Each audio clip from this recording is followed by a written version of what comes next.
बिस्मिल्लाहिर्रहमानिर्रहीम। अस्सलाम वालेकुम नाज़रीन, प्रोग्राम सिटी 10 में मैं हूं आपकी मेज़बान अना यूसुफ। उम्मीद है आप ठीक ठाक होंगे और बखैर आफियत अपनी अपनी वर्क प्लेस पे पहुंच चुके होंगे, क्योंकि रात वाली बारिश के बाद बहुत सारे लोगों को लग रहा था और मेरे कि सुबह जब उठेंगे तो मूसलाधार बारिश होगी।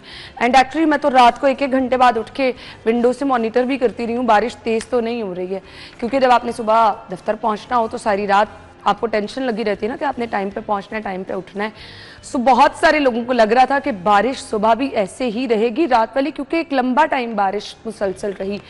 सो अभी ये है कि अभी खबर आना शुरू हुई है कुछ ही देर पहले कि मुख्तलिफ इलाकों में बारिश शुरू होगी। ऑल्दो हमारे ये दफ्तर वाले इलाके में अभी बारिश शुरू नहीं हुई है, लेकिन आज भी बारिश की प्रेडिक्शन है पूरा दिन वक्फे वक्फे से। कुछ रात वाली बारिश को डिस्कस कर लेते हैं जो कि शदीद हुई और पूरे शहर में हुई, बल्कि पाकिस्तान के मुख्तलिफ शहरों में तेज़ बारिश हुई। सो बारिश के बाद शहर की सूरत हाल जहाँ से मैं गुजर के आई हूँ, सब्जाजार से इकबाल टाउन, क्रीम ब्लॉक, फिर तमाम जोहर टाउन क्रॉस करके, तो ऑलमोस्ट हालात जो थे ना, अगर नकासियात पे देखे जाए। सो हम सिर्फ तनकीद नहीं करते, अच्छी चीज़ें हैं तो वो भी बताते हैं। कदरे बेहतर थे, अच्छे थे, ट्रैफिक जैम नहीं थी। सो कहीं कहीं 1-2 पैचेस में पानी नज़र आया, तो ओवरऑल अच्छे इंतजाम थे।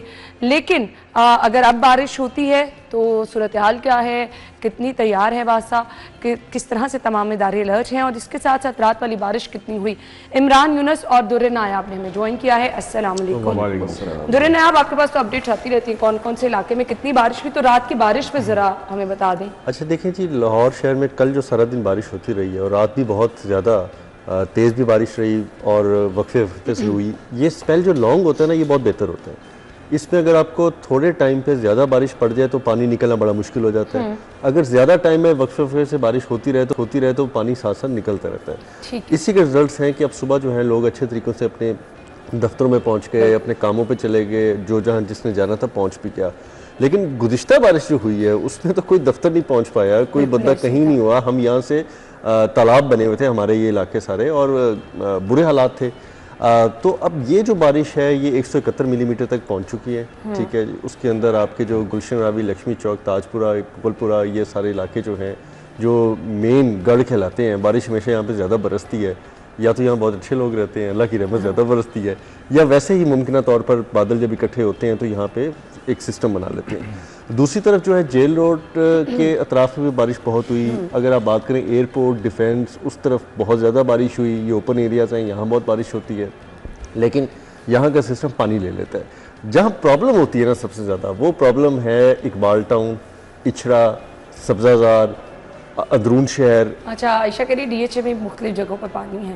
वो डीएचए तो खैर आपको पता है बहुत ज़्यादा उसके डोमेन में नहीं आता, वो उनका अपना एक सिस्टम है। हम तो ओवरऑल गवर्नमेंट की जिम्मेदारी, गवर्नमेंट के इदारों का तयन कर रहे हैं कि कहाँ पे एमसीएल और कहाँ पे वासा की जिम्मेदारी है। तो वो अब बहुत ज़्यादा क्रॉनिक एरियाज बनते जा रहे हैं। और पिछले दिनों में भी आपने देखा होगा कि कुछ लोगों ने तो वहाँ पे कश्ती चलाने की भी कोशिश की, ऑल्दो उतना पानी तो नहीं था, निकल गया। लेकिन इस पर पॉजिटिव चीज़ें जो मैं गुज़िश्ता 10-15 साल से देखता आ रहा हूँ, वो इलाके जहाँ पे लक्ष्मी चौक, नाबा रोड, आपके सर्कुलर रोड, जहाँ पे पानी अब 15-20 मिनट, आधे घंटे के अंदर निकल जाता है, चाहे जितने भी इंच पानी खड़ा हो। ये वो जगह है जहाँ पर पूरा दिन पानी 2-2 दिन नहीं पानी जाता था। इमरान यूनुस, पहले अपना कल का एक्सपीरियंस बता दें। कल का एक्सपीरियंस डे टाइम की आप बात कर रहे हैं, रात को जो बारिश, रात को खुश फिर रहे हो रात। मुझे लगता है आप भी पहुंच के जाके चेहरे लिटरली मैं दुरे ने आपको ये कह रहा था कि भाई अल्लाह का लाख लाख शुक्र है कि हालांकि पूरे शहर में सबसे ज्यादा बारिश जो रिकॉर्ड की गई है वो समनाबाद में की गई। समनाबाद और ये इकबाल टाउन के एरिया जो है, नीलम ब्लॉक लाइक, वो सारा हो गया ना, क्योंकि मेरी रिहाइश उधर ही है, तो सबसे ज़्यादा बारिश जो है वो वहाँ पर हुई। पहले तो मैं अपने एरिया के बारे में बता दूं कि बिल्कुल सेम कंडीशन थी। पानी जो है वो काफ़ी ज़्यादा भर गया वहाँ पर, पूरे गली मोहल्लों में, पूरी सोसाइटी में पानी ही पानी था। और जिस किस्म की बारिश हुई है, बहुत तेज़ बारिश हुई है, बहुत तेज़। और इस बारिश का आप यकीन जाने कि मैंने, आप जिस तरह आप कह रही थी कि आप उठ के देखती रही हैं कि बारिश की क्या कंडीशन है, रोड कैसे होंगे, सुबह टाइम पे ऑफिस पहुंचना है, ये सारा कुछ, तो मैंने भी बारिश का आप यकीन जाने एक एक कतरा मॉनिटर किया। उसकी वजह क्या थी, मेरे भाई ने ट्रैवल करना था और उनकी फ़्लाइट तकरीबन कोई 4:30 बजे थी सुबह, और उन्होंने 2-2:30 बजे घर से निकलना था। तो हमने सोचा चले हम छोड़ने जाते हैं, हम छोड़ने जाएंगे। बारिश जब शुरू हुई तो हम सोए नहीं, फिर हम जागते रहे। और आप यकीन जाने कि मैं बारिश में इतना नहाया, इतनी मज़ेदार बारिश है। और उसकी सबसे बड़ी वजह ये थी कि मैं दुर्रे नियाब को प्रोग्राम से पहले यही बता रहा था। दुर्रे नियाब कहता कि आपके एरिया की कैसी कंडीशन है। मैंने कहा भाई हमने तो अपने घर के आगे वो थोड़ा सा रैम्प ऊंचा कर लिया है, हाँ। उससे अब अल्लाह का शुक्र है कि बचत हो गई है। अल्लाह का लाख लाख शुक्र है कि इस बार पानी हमारे घर में नहीं आया कि रैम्प ऊंचा कर लिया गया है। लेकिन बारिश जिस रफ्तार से हुई है, नो डाउट बहुत बुरा हाल रहा इलाकों का। लेकिन जो मुझे अच्छी चीज नजर आई है कल, वो ये था कि स्पेशली मैं इकबाल टाउन के इलाकों की बात करूं कि पानी जो है वो ड्रेन आउट हुआ है, पानी निकला है। बिल्कुल और मैं वाकई हैरान था कल की बारिश में कि मैं देखता रहा हूं, तकरीबन कोई 3 बजे मैंने देखा है कि वो जो पानी की सतह काफी बुलंद थी वो बहुत स्पीड से नीचे जाना शुरू हुआ है। ऐसे ही पानी जो है वो साथ साथ निकलता रहा है।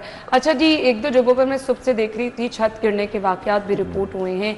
सो इंतहाई दर्दनाक की सिचुएशन होती है। मैं ये बात एडअप करना चाह रहा था कि ये रह गई थी मेरे से बात कि जब ड्रिजलिंग होती है ना, मुसलसल लंबे वक्फे की, लंबे टेन्योर की बारिश थोड़ी थोड़ी होती रहती है, तो ये आपकी बिल्डिंग की बुनियादों पे जाती है। ऐसे ही बिल्कुल। और जो बिल्डिंग जो खतरनाक है, जिस तरह इमरान ने तो अपना रिपेयर करा लिया आसपास का, उसको पता था, लोग रिपेयरिंग में तवज्जो नहीं देते, कुछ के वसाइल नहीं होते, प्रॉब्लम्स होती हैं, तो वो छतें बड़ी वीक हो जाती हैं और आपकी जो बुनियादों तक पानी जा रहा होता है वो फिर उसका वजन उठाने के काबिल नहीं रहती है और वो कोलैप्स कर जाती है। ये तो अंडरस्टूड है कि बारिश जब होती है, बहुत तेज़ बारिश होती है और उससे छतें गिरने के, दीवारें गिरने के वाकयात और करंट लगने के वाकयात जो होते हैं, जिस तरह वो रात का ही वाकया कि एक बहन भाई हरबंसपुरा में करंट लगने से जाँ बाक हुए हैं।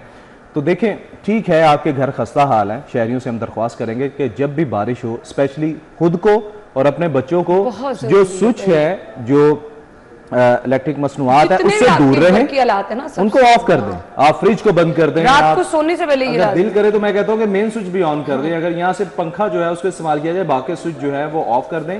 अपने जो इलेक्ट्रिसिटी बोर्ड है उससे दूर रहें। और दूसरा, जब बारिश हो रही हो, आपको जब पता है कि आपकी छत खस्ता हाल है, ठीक है, आपकी दीवारें खस्ता हाल है, बार-बार आप काइंडली उस एरिया से जरा दूर हो जाएं और उन पैचेस पे पानी भी जमा ना होने देना छत पे। आपको और देखें ना, आप इतनी मॉडर्न टेक्नोलॉजीज आ गई हैं, आप अपने घर में आप ब्रेकर्स क्यों नहीं लगवाते, ताकि अगर किसी को भी हल्का सा झटका लगे तो लाइट आपको जाने। अगर शहरी, अगर दुर्रे ने आप, मैं दुर्रे ने आपकी इस बात को सेकंड करूंगा कि जो लोग ये सोचते हैं ना कि अगर दुर्रे ने आप ये बात कर रहे हैं कि लोग जी अपने घरों में जो है वो जी स्विच ब्रेकर जो है वो लगा लें, तो स्विच ब्रेकर जो है वो बेहतरीन स्विच ब्रेकर जो है वो 350 रुपए का, मतलब आपकी जान से ज्यादा कीमती तो नहीं है। लोग ये कहेंगे कि जी हम खरीद नहीं सकते, 2 वक्त की रोटी नहीं है, भाई 350 रुपए का स्विच आता है, वो भी बेहतरीन क्वालिटी का, उसको लगा लिया जाए और वो आपकी सारी लाइट को ऑफ कर दे। और इमरान, उसका इतना अच्छा फंक्शन है कि अगर खुदा ना खास्ता किसी करंट का झटका पड़ता है तो उसे कंटिन्यूसली करंट जो है वो मिलना बंद हो जाता है, फौरी तौर पर ब्रेकर डाउन होता है और आपको क्लोज कर देता है,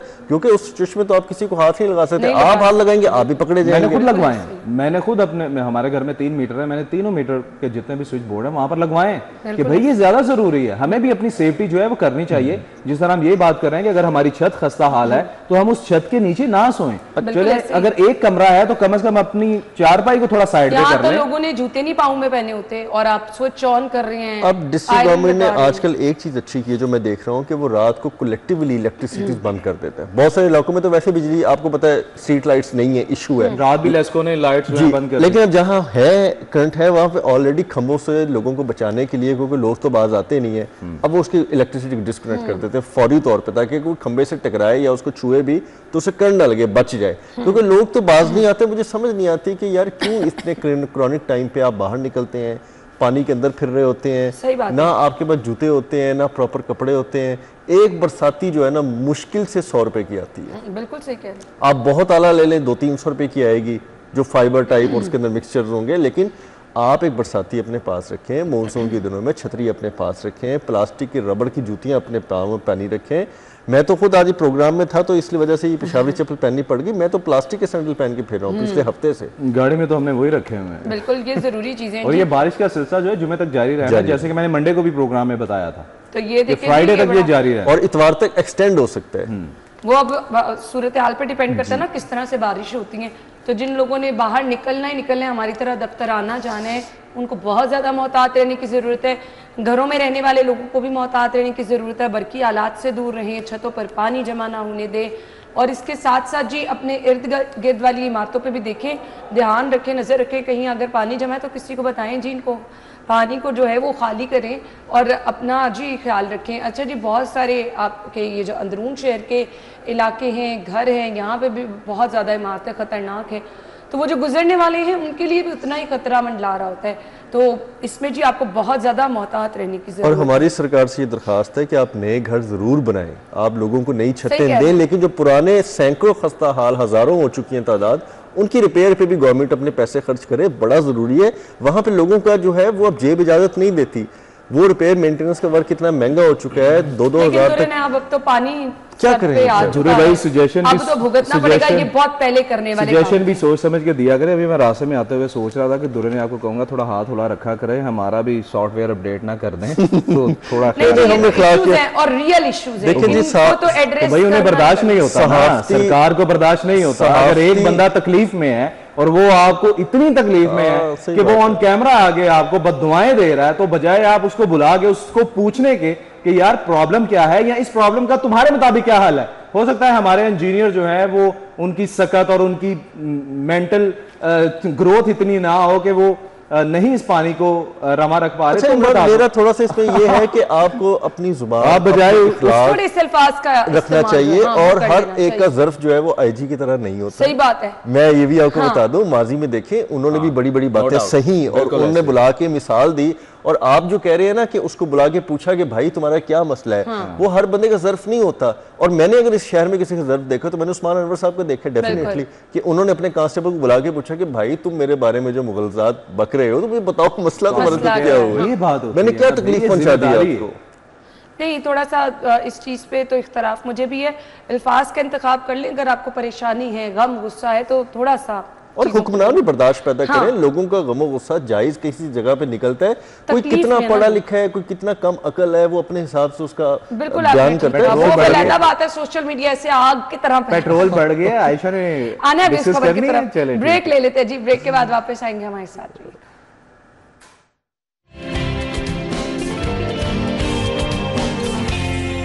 वेलकम बैक। अच्छा जी, पेट्रोल की कीमत में इजाफा, और रात वो कुछ बारिश की वजह से मैं सारे टीवी चैनल्स देख रही थी, तो वो एक ये खुशखबरी मिल गई। हालांकि मुझे लग रहा था कि इजाफा हो जाएगा, लेकिन ये तो बहुत ही ज़्यादा इजाफा हो गया, और वाकई लोग परेशान भी है, क्योंकि बैक टू बैक हुआ है ना, ये दूसरी दफ़ा इस महीने में पेट्रोल की कीमत में इजाफा, ना सिर्फ पेट्रोल की बल्कि डीजल की कीमत में भी इजाफा हो गया। 5 रुपये 36 पैसे और डीजल 11 रुपये 37 पैसे। वैसे जिन लोगों ने रात को नहीं टीवी देखा अब तक, तो उनको ये गुड न्यूज़ मिल ही चुकी होगी। इमरान यूनुस, देखिए मैं वही आपसे ये डिस्कस कर रहा था कि जब ये नोटिफिकेशन जारी हुआ है तो मैंने बाकायदा उसको पढ़ा है, तो आप यकीन जाने पहला हम लोग जो हैं, चूँकि हम जर्नलिस्ट हैं, हम दूर की चीज़ों को देखते हैं। मैंने ये नहीं देखा कि यार मैं गाड़ी का टैंक फुल करवाऊंगा और मुझे फी लीटर जो है वो 5.5 रुपये एक्स्ट्रा देने पड़ेंगे, मैंने ये नहीं सोचा।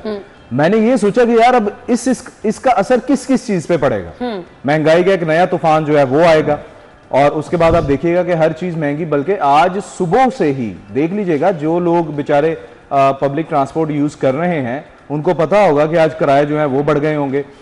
और किराए जब बढ़ते हैं तो आप यकीन जाने वो किराए इस बेस पे नहीं बढ़ते कि जी पेट्रोल जो है वो 5.5 रुपये बढ़ा है, वो फी पैसेंजर जो है वो आई थिंक 5 से 10 रुपये बढ़ा देते हैं, वो 1-2 रुपये नहीं बढ़ाते।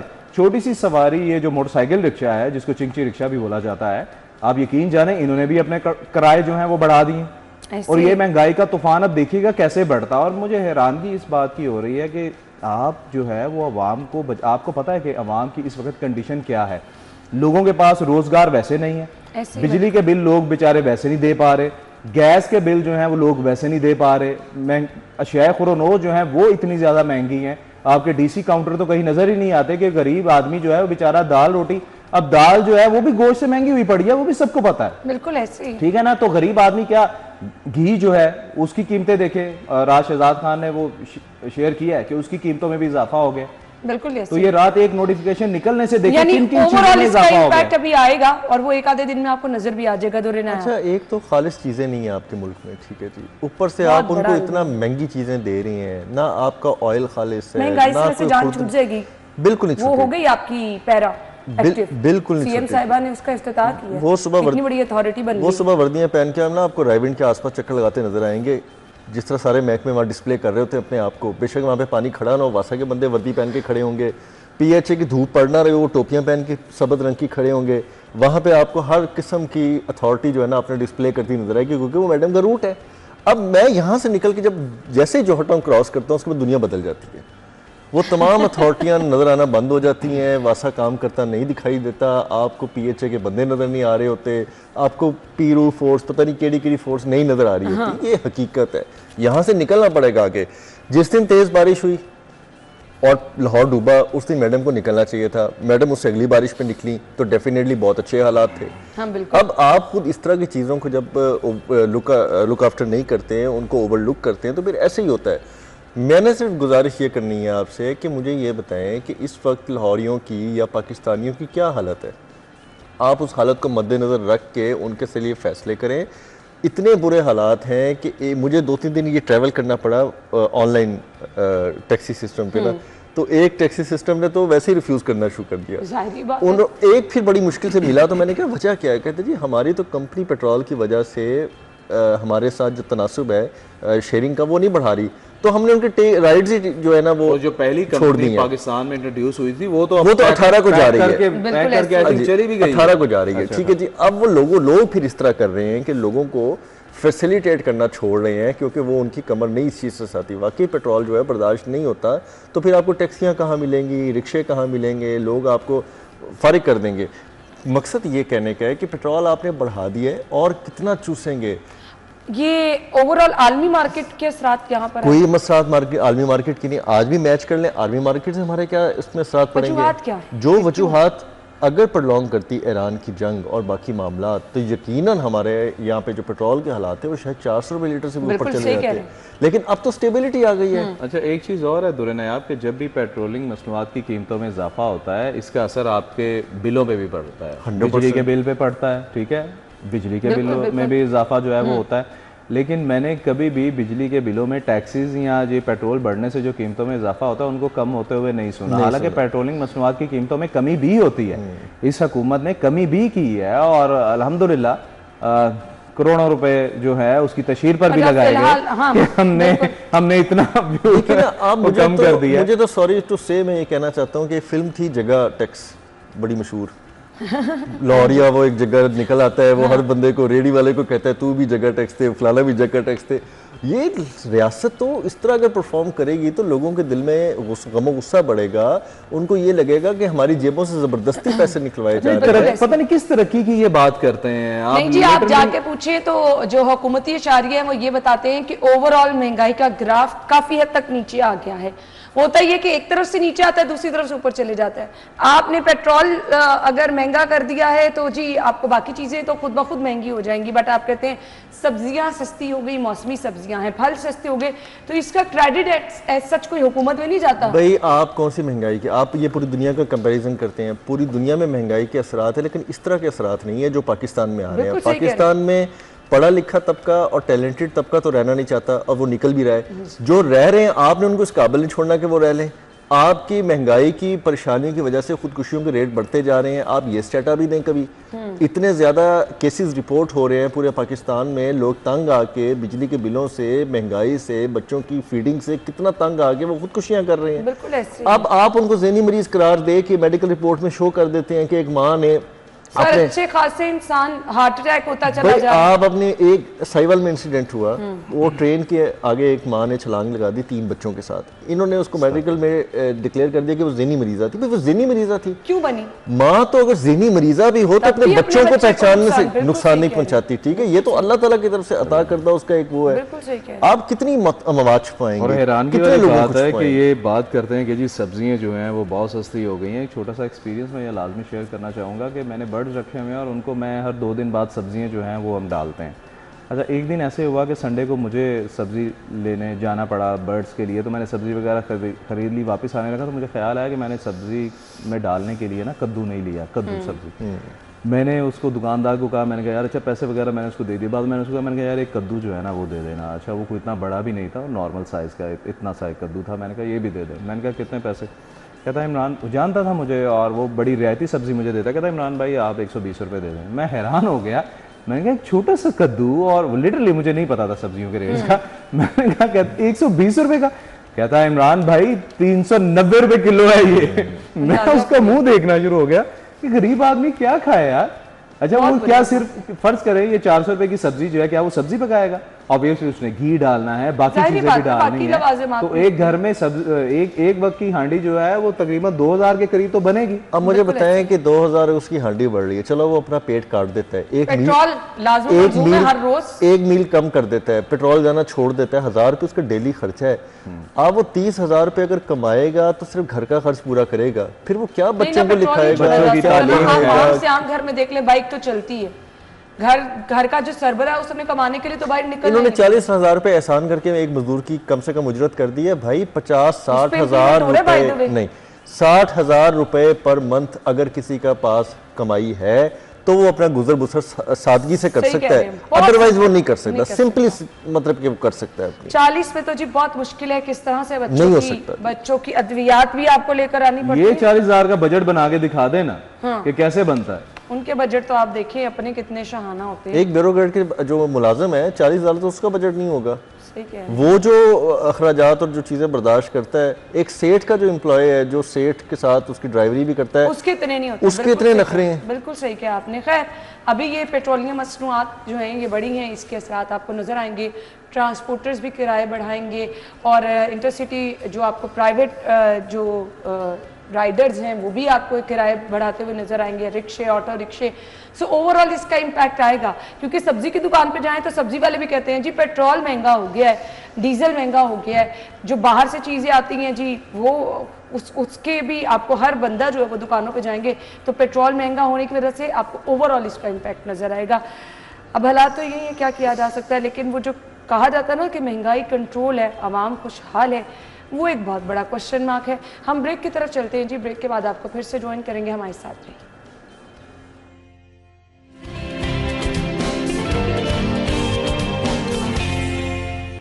Welcome back once again. CM साहिबा की ज़ेर सदारत जी इजलास हुआ है और अस्पतालों की इंतज़ार गाहें अपग्रेड होंगी। वी रियली अप्रिशिएट, बट सवाल यह है कि अस्पतालों का जो असल मकसद है क्या वो पूरा हो रहा है? क्या मरीज़ों को मुफ्त अद्वियात मिल रही हैं? क्या मरीज़ों को मुफ्त टेस्ट की सहूलत मिल रही है? क्या डॉक्टर साहिबान वक्त पर पहुँच रहे हैं? मरीज़ों को इलाज मुआलजा जो है वो टाइम पे फराहम किया जा रहा है? फिर आ जाए इंतज़ार गाहों की तरफ। दुरेनाया अच्छा, ये हालात ये होने हैं कि विजिलेंस सेल को प्रोटोकॉल देते हैं, अब महकमा हेल्थ जो है ना वो उनको खुश करने में मसरूफ़ हो जाएगा कि जी हमारी रिपोर्टिंग अच्छी जानी चाहिए ऊपर, उनके आगे पीछे। और बाज़ औक़ात ये होता है कि जब आप इस तरह के विजिलेंस सेल बनाते हैं ना तो वो मिसयूज़ भी लोग उसका बहुत करते हैं। वो अपने बहुत सारे काम अपनी फैमिली रिश्तेदारों के, जानने वालों के, हल्का अहबाब के वो काम वहाँ प्रोटोकॉल दिलाने में लग जाते हैं, चक्कर में लग जाते हैं। रोज़ के 5-5, 10-10 मरीज भेज के सारा फोकस वहाँ कर देते हैं, जो असल उनका काम है ना वो भूल जाते हैं। ये तो एक इंतहाई मुनज़्ज़म और खुफिया किस्म का सेल होना चाहिए जिसका पता ही किसी को ना हो। सही बात, चुप करके आए, अपना काम करके रैंडम 2, 3, 4, 5, 4 चेक करके एक सैम्पलिंग रिपोर्ट करके और सीएम को भिजवा दें कि जी यहाँ पे ये हो रहा था, ये हो रहा था। अब वो आने से पहले एमएस खुद कोट पहन के ना सड़क पे खड़ा होगा कि विजिलेंस सेल के लोग आ रहे हैं, और उसको फिर मुझे पता है वो वहां से क्या गलतियां निकालेगा। सही बात है। हालात इस वक्त ये हैं, आपके अस्पतालों का इंफ्रास्ट्रक्चर जिसको बहुत ज्यादा रेनोवेट किया गया था वो कंप्लीशन ना होने की वजह से खराब हो रहा है। आपके अस्पतालों में गुज़िश्ता बारिश में तमाम अस्पताल पानी से डूबे रहे हैं, वहाँ पे कई फुट पानी खड़ा रहा है। लोगों को आने मरीज तो तब इंतजार गाहों में पहुंचेंगे ना जब वो पानी के तालाबों से निकल के आगे तय करेंगे। उनके बस वो सूरत हाल है। एक मरीज और उसके लवाहिकीन जब जाते हैं अस्पताल में वो गेट से लूटना शुरू हो जाते हैं। पहले उनको गेट कीपर या कोई पार्किंग वाला उनको लूटता है, उनसे पैसे लेता है, नाजायज़ पैसे लेके ऐसे उनके साथ रिएक्ट करता है जैसे वो किसी तफरी गाह में आए हुए हैं। वो हॉस्पिटल में परेशानी में नहीं आए, वो सैर करने आए, तो उनको हमें पार्किंग फीस भी तो सब कुछ दो। फिर वो अंदर जाता है, पर्ची बनाने के जो एक अजाब से उसको गुजरना पड़ता है ना, वो मैंने खुद अपनी आंखों से देखा है। फिर वो पर्ची बना लेगा तो फिर डॉक्टरों के तजुर्बात के नज़र में आ जाएगा। अब पिछले दिनों कुछ बच्चों के जो मसाइल हुए हैं, बच्चों के वायरल इन्फेक्शंस हुई हैं, डॉक्टर्स को बहुत ज़्यादा ट्रीट करना यही नहीं आ रहा कि इनको क्या हुआ है। वो कभी किसी जनरेशन का उनको लगा देते हैं एंटीबायोटिक, कभी किसी जनरेशन का लगा देते हैं, और आपने देखा कसूर में मौत भी हुई। बिल्कुल हुई। अब इन चीज़ों को मुझे बताएं कौन हाई प्रोफाइल किस्म के लोग इसको जस्टिफाई करेंगे कि ठीक है एक बंदा आ गया लुटता फुटता डॉक्टर के पास पहुंच गया, अब डॉक्टर के तजर्बात की नजर होते उसके बच्चों की जान भी चली गई, अब उनका पुरसाने हाल कौन है? सही कह रहे हैं। क्या एक डॉक्टर की एमएस की सस्पेंशन, गिरफ्तारी से उन बच्चों की जिंदगियां वापस आ जाएंगी? हमें जिन चीज़ों पर तवज्जो देने की ज़रूरत है वो नहीं दे रहे। हम लश पश खूबसूरत इंतज़ार गाहें, साफ़ सुथरी, आगे पीछे हुक्मरानों की तस्वीरों, इन पे हमारा फोकस है, बाकी चीज़ों पे फोकस नहीं होगा। मुझे तो नहीं आ रहा, इस विजिलेंस सेल का भी देखना बहुत ज़्यादा फायदा नहीं होगा। यहाँ पे हर बंदा रो रहा है, ब्यूरोक्रेसी अलहदा रो रही है, हेल्थ डिपार्टमेंट की मिनिस्टर अलहदा रो रहे हैं। सही कह रहे हैं, ठीक है। और एक जगह तो इमरान मेरे साथ था, वहाँ पे गवाह एक जगह में जनाजा पढ़ने का इत्तेफाक हुआ, मिनिस्टरों से कुछ हमारी मुलाकात हुई, वो अलहदा रो रहे हैं, ब्यूरोक्रेट जब मिलते हैं सेक्रेटरीज वो अलहदा रो रहे हैं। और मुझे समझ नहीं आ रहा, फिर कैसे खुश रहेगी? मुझे समझ नहीं आ रहा ना, ये कौन करेगा? सही कह रहे हैं इमरान यूनुस। अच्छा देखिए जी, अगर हम बात करें वज़ीर आला साहिबा की, इनका ताल्लुक जिस ख़ानदान से है, जिस फैमिली से है, उसकी सियासी बसीरत के हवाले से बात करें तो 40-45 साल तो उन्होंने हुकूमत की है। मैं हैरान होता हूँ कि वज़ीर आला साहिबा जो हैं, अगर अपने वालिद साहब से थोड़े टिप्स ले लें तो बहुत ही बेहतर होगा। ठीक है, क्योंकि नवाज शरीफ साहब के बारे में अगर बात की जाए, देखिए आपके मुल्क में दो ही तो सियासी बसीरत वाले बंदे हैं, एक हैं जनाब आसिफ अली जरदारी साहब और दूसरे हैं नवाज शरीफ साहब। अभी हुकूमत जो है पंजाब में नहीं, और भी है जो आजकल अंदर है, आप उनका जिक्र नहीं कर रहे, ज्यादती कर रहे हैं आप, बैलेंस स्टेटमेंट नहीं दे रहे पॉलिटिकली। संजीदा मामला है, तो सेंसिटिव। भाई मैंने तुम्हें पहले कहा कि क्यों सॉफ्टवेयर अपडेट करवा रहे हैं, तो अपना भी मेरा भी। अच्छा जी, तो बात ये है कि मुझे ये बताएं, विजिलेंस सेल, सीएम का विजिलेंस सेल जो है कहते हैं कि वो फाल हो गया। अच्छा, जहाँ तक मेरी मैं क्योंकि जर्नलिस्ट हूँ, मेरे ख्याल के मुताबिक आपका विजिलेंस सेल जो है ना, वो कौन होना चाहिए? वो होना चाहिए जो स्टेक होल्डर हैं, वो होना चाहिए जो हॉस्पिटल में गेट पर बैठे हुए हैं, वो होने चाहिए जो बेचारे इंतज़ार गाह में बेचारे उल्टे सीधे बैठे हुए हैं, लेटे हुए हैं, वो होने चाहिए जो बेचारे दवाइयों के लिए दर बदर हो रहे हैं, वो होने चाहिए जो पर्ची के लिए लाइन में लगे हुए हैं, वो होने चाहिए जो आउटडोर में डॉक्टर 2 घंटे बैठता है, उसके बाहर सैकड़ों लोग जो खड़े हैं, आपका विजिलेंस सेल वो होना चाहिए। उनके पास आपको जाना चाहिए और उनसे पूछना चाहिए कि यहाँ के हालात क्या हैं, क्या करना चाहिए, आपको क्या चीजें दस्तयाब हो रही हैं, क्या नहीं दस्तयाब हो रही। फिर सुनने में ये आता है कि जी वो फलाना तर्जुमान जो है वो बेस बदल के चला गया, उसने ये किया, उसने वो किया, और ये स्टंट छोड़ दें, माफ कर दें, ये तो हमारे बच्चे जो कार्टून देखते हैं ना, उनमें भी अभी ये चीजें नहीं होती। ठीक है, जो कार्टून सीरीज होती, तो खुदा का खौफ खाएं, हम बता देते हैं ना यार, जो दुनिया ने सारी सूरत हाल तो भाई ने बता दी। और मैं अगर बताऊं, आपके हॉस्पिटल्स में सबसे पहली बात यह है कि जब आप पर्ची बनवाते हैं तो आपको जो, अगर वो पर्ची 6 रुपए की 8 रुपए की है तो आपको 2 रुपए नहीं मिलेंगे, आपके पास खुले सिक्के नहीं है। ठीक है, उसके बाद आपको जो मेडिसिन रेफर होती है वो आपके पास नहीं है। मैंने इस प्रोग्राम में बैठे हुए आपसे बात की थी कि वो मेरे दोस्त की सिस्टर जो है वो जनरल हॉस्पिटल में आर्थोपैडिक में एडमिट हुई और उनको इंजेक्शन लगना था दूर ने आप, डॉक्टर को नहीं पता था कि मैं जर्नलिस्ट हूँ, मुझे उसने वैसे ही कह दिया, उसने कहा जी आप हम इंजेक्शन ले आए। तो हमने कहा सर कहाँ से मिलेगा? कहता यार आप कहाँ, थर्ड फ्लोर 4th फ्लोर पे हैं आप, तो आप कहाँ इतनी दूर जाएंगे, आप ऐसा करें बाकी पेशेंट्स का आया हुआ है, आप स्टाफ को पैसे दे दें, वो ले आएगा आप इंजेक्शन।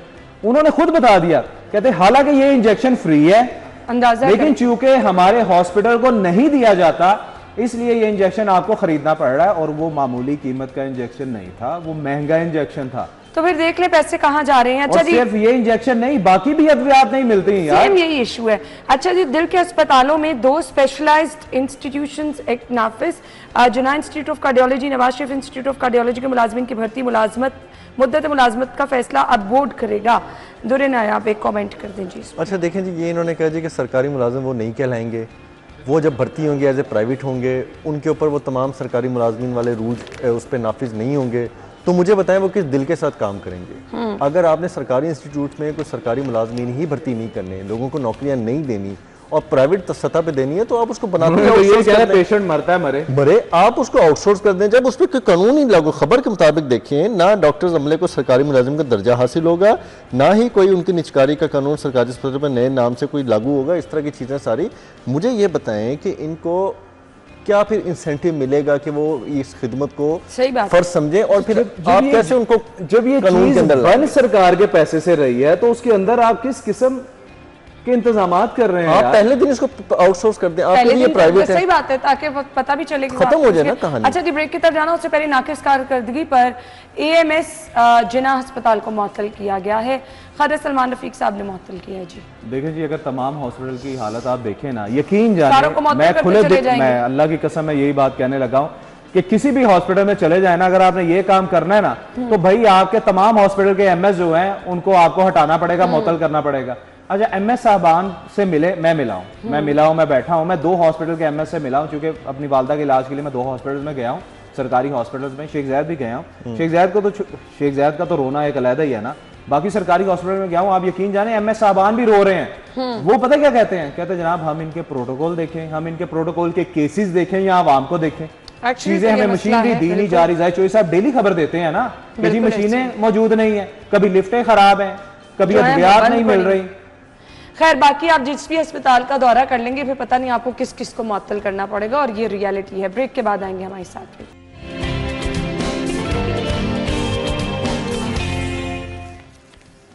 Welcome back. 9 साल बाद तकमील के करीब पहुंच गया बिला तातुल गैस फराहमी का ये मेगा प्रोजेक्ट है। इमरान यूनुस, ये कौन आप तो हैरान हो गए। मेगा प्रोजेक्ट है जो 9 साल बाद मुकम्मल हुआ है। बिल्कुल, और ये वाकई चीज है, जिस तरह आप हैरान हुए ना, आपका हैरान होना नहीं बनता ये हर किसी के लिए, और बिला तातुल हमें तो आदत ही नहीं रही। ये अभी पिछले दिनों जरा बारिश होती है, मौसम इस तरह का होता है जो गैस प्रेशर खुद ब खुद। चलें ठीक है, हम ठीक है। मैं नहीं, अगर आप नहीं मानते, अगर हैरान हुआ कि शायद ये सिर्फ किसी एक इलाके का प्रोजेक्ट होगा या सुई नॉर्दर्न गैस का कोई अपना प्रोजेक्ट होगा। ये बेसिकली शहरियों की फलाह के लिए मंसूबा था, और अल्लाह का शुक्र अदा करें 9 साल बाद मुकम्मल हो गया है। कम से कम चलें सिर्फ 9 साल लगे हैं जी आप साहब फाइनली। और मुझे ये बताएं कि ये फिरोजपुर रोड पे ये जो इतना महंगा प्रोजेक्ट बनाया गया है, अब मुझे ये बताएं कि क्या इससे गैस का प्रेशर जो है क्या वो बेहतर हो जाएगा? चले उस चीज़ को छोड़ें, आप मुझे ये बताएं कि क्या सर्दियों में आवाम को गैस मिलना शुरू हो जाएगी? ये एक बहुत बड़ा इशू। अब ये बात मुझे जी, ना समझ नहीं लगती। कहते हैं आपको LNG पे जाना पड़ेगा, गैस नहीं है। कसम, हमारे पास ज़खायर जो है ना वो इतने ज़्यादा है, लेकिन हमारे ज़खायर जो हैं उनका ज़या बहुत ज़्यादा किया जाता है। अब मुझे हैरानगी इस बात पे होती है, काफ़ी चीज़ें आप ये देख लें ना कि अल्हम्दुलिल्लाह हमारा आम जो है पूरी दुनिया में बहुत ज़्यादा मशहूर है, उसके बावजूद जो पाकिस्तानी हैं उनको बेहतरीन आम खाने के लिए या खरीदने के लिए तरले करने पड़ते हैं या जगह ढूंढनी पड़ती हैं। क्यों? क्योंकि सारा तो हम एक्सपोर्ट कर देते हैं। आपकी चीनी का ये हाल है, आपकी गंदम का ये हाल है, ठीक है, महंगे दामों सस्ते दामों आप फरोख्त कर देते हैं, बाहर एक्सपोर्ट कर देते हैं, और महंगे दामों आप इंपोर्ट कर लेते हैं। अच्छा चले गैस प्रोजेक्ट के हवाले से आ जाएं कि शहरी जो हैं वो जो बिल देते हैं वो जितनी गैस यूज़ करनी है उतना ही देते हैं ना, टैक्सेस भी देते हैं, हर चीज़ के देते हैं, लेकिन उसके बावजूद रात 10 बजे गैस चली जाती है। अब ये सर्दियों की बात नहीं कर रहे, हम गर्मियों की बात कर रहे हैं। सिस्टम शायद सिप्रा साहब जो आप बिजली का मसला हाईलाइट करते रहते हैं, किसको खत्म किया जाए, वो गैस में भी है जी कि गर्मियों में भी आपको गैस नहीं मिल रही। अब जब गर्मियों में आपको गैस नहीं मिल रही तो सर्दियों में आपका क्या हाल होगा? बिल्कुल। देखें, आपको कम से कम ऐसे प्रोजेक्ट जो है, ठीक है आप ये प्रोजेक्ट लेकर आ रहे हैं कि आप जी प्रेशर बेहतर करने के लिए ऐसे प्रोजेक्ट मुकम्मल कर रहे हैं सुई गैस के हवाले से, लेकिन शहरियों को सहूलत जो है वो कैसे दी जा सकती है, इस हवाले से भी आपको प्रोजेक्ट लॉन्च करने चाहिए। खुदा न खासा क्या मतलब अगर रात 10 बजे के बाद किसी को गैस की ज़रूरत पड़ जाए, खुदा न खासा इमरजेंसी में, मैं कोई बड़ी इमरजेंसी की बात कर रहा हूँ, गैस दस्तयाब ना हो तो वो बंदा बेचारा क्या करे? वो पुराने दौर में जला जाए, लकड़ियाँ जलाए, कोयले जलाए, बिल्कुल ऐसे LPG सिलेंडर चलाए। बिल्कुल ऐसे ही है, हर कोई ये चीज़ें अफोर्ड भी नहीं कर सकता है। दुर्रन आप एक कमेंट कर दें फिर अगली। अच्छा जी, ये जो प्लानिंग की बात है, ये प्लानिंग है बुनियादी तौर पे ईस्ट और वेस्ट रीजन में आपने तकसीम किया है। आपको फिरोजपुर रोड को बाउंड्री बना के आपने इंटरनल एरियाज़ जिसमें गुलबर्ग है, शालामार तक, इवन शादरा, ये तमाम इलाकों में जो गैस प्रेशर लो था इसको आपने हाई प्रेशर जोन में लेके जाना था। अच्छा, इसमें 9 साल लग गए इनको, और अभी भी तकमील के करीब है, और खुदा ना खास्ता इनको ये तमाम लाइनें रीबिल्ड करनी पड़ जाती हैं, इनको ये दोबारा बिछानी पड़ जाती हैं, तो मेरा ख्याल 90 को साल तो हो जाना था। सही कह रहे हैं। तो भाई अगर आपको प्लानिंग में 9 साल लगी है, ये एक इदारे का काम है, एक मेट्रोपॉलिटन सिटी में, एक शहर के अंदर, कि जिसको सिर्फ ये प्लानिंग करनी है कि मैं यहाँ से काट दूँ, यहाँ से इधर लाइनें इधर से फैला दूँ, उधर थ्रेशन मोल्ड कर दूँ। इसी में इनको प्लानिंग करते करते 9 साल लग गए। मैं तो इस चीज़ पे हैरान हो रहा हूँ। अब इसके समरात कब किसको मिलते हैं? इन इलाकों को जिनका जिक्र किया जा रहा है, गुलबर्ग का, निस्टर टाउन का, हरबंसपुरा का, शादरा का, मजीद 9 साल ना लग जाए। अब मजीद 9 साल ना लग जाए। आपने मेरे मुंह की बात छीनी है ये हालत है हमारे एक इदारे की, अब बाकी का अल्लाह हाल जानता है। और इस प्रोजेक्ट को कंप्लीट करने के लिए दुर्रे नियाब की ही बीट का एक और प्रोजेक्ट है जिसका बेड़ा गर्क किया गया, वो बाइक ट्रैक जो है फिरोजपुर रोड पे, वो तो खुद उसको खोदा गया, वो तो एलजी ने खुद बेड़ा गर्क कर दिया। वो तो लेस्को पे तो बाद में जिम्मेदारी आई, गैस पे तो दोबारा होगी बाद में, वो तो अपने खुद इन्होंने खोदा। और अच्छा जी, ये इस खबर को हमने जरूर डिस्कस करना है, मैं आपका ओपिनियन इस पे लेना चाहूंगी। खातून ऑफिसर के खिलाफ नाजेबा गुफ्तगू पर 3 पुलिस एहलकारों को मुअत्तल किया गया है। डीआईजी ऑपरेशन फैसल कामरान ने एसपी सिटी को इंक्वायरी का हुक्म भी दे दिया। दुर्रे नायाब जी बिल्कुल, मैं समझता हूँ कि जब से हमारी खातून वज़ीर आला आई हैं तो ख़वातीन को बड़ी उम्मीदें वाबस्ता हैं, और वो ये समझती हैं कि जब ख़वातीन का कोई मसला होगा, चाहे वो उन पे कोई वायलेंस का मसला हो, चाहे उनको कोई जॉब प्लेस पे हैरेसमेंट का मसला हो, चाहे उनके साथ ये कोई फिजिकल या नॉन फिजिकल कोई हैरेसमेंट हो, उस पर फ़ौरन एक्शन होगा और होना भी चाहिए। तो अब इस उम्मीदों पे भी खातून वज़ीर आला उनकी टीम को उतरना चाहिए और इन 3 बंदों को मिसाल बनाना चाहिए। ये ऑलमोस्ट हर सरकारी गैर सरकारी इदारे के अंदर ख़वातीन को हैरेसमेंट का मसला है। बिल्कुल है। कुछ का तो नाजायज चंद एक केसेज है, 1 या 2% ख़वातीन जो हैं वो किसी वजह से अपनी परफॉर्मेंस पे बेइज्जत होकर इशू बना लेती हैं और अपने सीनियर पे इल्ज़ाम लगा लेती हैं, वो तो 1 या 2% है। लेकिन 90% ख़वातीन को किसी ना किसी सूरत में हैरेसमेंट का सामना करना पड़ता है। अगर वो किसी से अपने सीनियर से मुस्कुरा के ना बात करें तब हैरेसमेंट है, किसी के साथ बैठ के पास में चाय ना पिएं तब हैरेसमेंट है, किसी को जाके पर्सनल जवाब ना दें मैसेज पे या कोई कॉल पे तब हैरेसमेंट है। ख़वातीन को प्रॉब्लम है तो वो दामन बचा के जिस तरह नौकरियां कर रही हैं, हम तो उनको सलाम करते हैं और वज़ीर आला से ही कहते हैं कि खुदारा आपकी ये बहनें हैं, बेटियां, ख़वातीन हैं, इन पर तो कम से कम ऐसा नोटिस ले कि इनको तो मिसाल बना दें। इन पुलिस वालों से भी माफिया मंगवा दें, कम से कम कौम के सामने इनकी भी माफिया सामने आनी चाहिए ना कि इन्होंने एक बड़ी गलीज और गंदी हरकत की है और अब इन पे कानून आप इसी वाक़े को मिसाल बना ले ताकि आगे से इस तरह के वाक़यात भी रुक जाए। देखिए जी, डीआईजी ऑपरेशन साहब का मैं यकीन जाने शुक्रिया उनका कि उन्होंने इस चीज़ का नोटिस लिया और बाकायदा तौर पर इंक्वायरी जो है उनको मुअत्तल करके इंक्वायरी उनके खिलाफ उसका हुक्म जो है वो दिया है। अब ये वाक़या जो है ये मैंने भी देखा, ये रिपोर्ट कैसे हुआ कि ये सोशल मीडिया पर ये नाजेबा गुफ्तगू जो है ये वायरल हुई और उसके बाद ये एक्शन जो है वो लिया गया। लेकिन बात यहाँ पर यह है, जिस तरह दुर्रे नियाब बात कर रहे हैं कि 90% जो ख़वातीन हैं उनको सरकारी इदारों में हरासमेंट का सामना जो है वो रहता है और हरासमेंट के दर्जात जो है वो मुख्तलिफ हो सकते हैं, वर्बली भी हो सकती है और फिज़िकली भी हो सकता है सारा कुछ। तो वो ख़वातीन बेचारी जो अभी भी, उनके लिए भी ऐसे कवानीन मुतारिफ करवाने की ज़रूरत है या उनको भी ऐसी सहूलियात देने की ज़रूरत है जो बेचारी डर के, यार ऐप्स को तो छोड़ देना, माजरत तो रिजल्ट्स क्या आ रहे हैं, ऐप्स बहुत अच्छी है, ऐप्स बहुत अच्छी हैं, आप कॉल करें वो फौरी आपको कॉल करते हैं, आपका मसला जो है वो सुनते हैं और आपको बार बार जब तक आपको फॉलोअप रिलीफ नहीं मिलता उसका फॉलोअप लेते हैं। लेकिन रिलीफ नहीं मिलता, जो दुर्रे नियाब ने बिल्कुल सही बात की कि ऐप्स का नतीजा कुछ नहीं निकलता। ऐप्स क्या करती हैं, आपको जिस एरिया में मसला हुआ है वो उस मुतलका थाने को रेफर करती हैं, ऐप्स जो हैं उस मुतलका थाने को रेफर करती हैं और आगे उस थाने में बैठा कौन हुआ है उसको जब ये कहा जाता है कि जी ये नंबर है, इस खातून के साथ हरासमेंट का मामला हुआ है, इसको देखिए, वो कॉल करके क्या कहेगा, हाँ जी बीबी की मसला तानू, ये मैंने अपने कानों से सुना हुआ है, ये मैंने अपने कानों, हाँ जी बीबी जी की मसला तानू, उन्होंने कहा जी कि ये मसला ऐसे हुआ है, ये यूनिवर्सिटी में ये मामला हुआ है, ऐसे सारा, अच्छा चलो आओ ना तुसी थाने आओ फिर ताड़े नाल गल करने। अच्छा ख़वातीन बेचारी यहीं रह जाती है कि भाई थाने में हम मतलब इज्जतदार घरों से हैं और हम कैसे थानों में चले जाएं। तो कहा गया कि जी थाने तो हम नहीं आ सकते, मुश्किल है, एंज तो नहीं मसला हल होएगा। मतलब आप किस किस्म की जुबान यूज कर रहे हैं। सही बात है। अब आप ऐसा रिस्पांस देंगे तो ख़वातीन बेचारी फिर ऐप पे अदम एतमाद ही रहेगा ना, एतमाद कहाँ होगा ऐसी ऐप का, क्या फायदा मजबूर और किसी फंसी हुई खातून की फायदा उठाना। हाँ, वुमेन पुलिस स्टेशन जो है उसको अगर ये वुमेन पुलिस स्टेशन जो है उनको ये केसेस रेफर किए जाए तो फिर बात समझ में लगती है। ख़वातीन बेचारी थानों में जाके फिर जलील होंगी। बिल्कुल ऐसा ही है। अब ये चीजें जिद्दत के साथ साथ आपको अपग्रेड करनी है। ये जो एप्स आपकी हैं, नो डाउट हम उसको अप्रिशिएट करते हैं, बट अगर सोशल मीडिया पे वायरल होने के बाद ही कोई केस आप तक पहुंचना है तो फिर इन एप्स का क्या फायदा, फिर किस तरह से आप ख़वातीन को तहफ़्फ़ुज़ फराहम कर रहे हैं। अगर सरकार के अपने ही मुख्तलिफ इदारों में इस तरह से ख़वातीन को हिरासा भी किया जा रहा है, नाजेबा गुफ्तगू भी की जा रही है, नाजेबा अल्फाज भी उनके लिए इस्तेमाल किए जा रहे हैं, तो फिर वो कहाँ पे सेफ इन्वायरमेंट है, वो कहाँ पर आपका वर्चुअल पुलिस स्टेशन जो कि ख़ास तौर पर आपने ख़वातीन के लिए बनाया है। ये तो कुछ वाक़यात है जो रिपोर्ट हो जाते हैं जो कि सोशल मीडिया के थ्रू सामने आ जाते हैं, क्योंकि आज तो ऐसे सोशल मीडिया पर कोई स्टोरी आ जाए सही ऐसे वायरल होती है कि हर किसी को पता होता है, उसके मोबाइल फ़ोन पे हर कोई देख रहा होता है। बट बहुत सारे ऐसे वाक़यात हैं जो रिपोर्ट नहीं होते, रोज़ाना की बुनियाद पर होते हैं। वो किसी बस स्टॉप पे भी हो सकता है, किसी बस के अंदर भी हो सकता है, किसी इंतजारगाह जो हॉस्पिटल्स के बाहर बनी है वहाँ पर भी हो सकता है। ये बहुत संजीदा मामला है। मेरे ख्याल से इस तरह के वाक़यात को मिसाल बनाकर सीएम साहिबा को जो लोग इसमें मुलव्विस है प्रॉपर तरीके से इंक्वायरी करानी चाहिए, क्योंकि जितने भी आपके पब्लिक सेक्टर कह लें, गवर्नमेंट सेक्टर कह लें, ख़वातीन को हिरासगी का सामना भी रहता है, और इस तरह से जो एक वो डोमिनेट रहते हैं ना मर्द हजरात, और वो वाला सामना भी रहता है।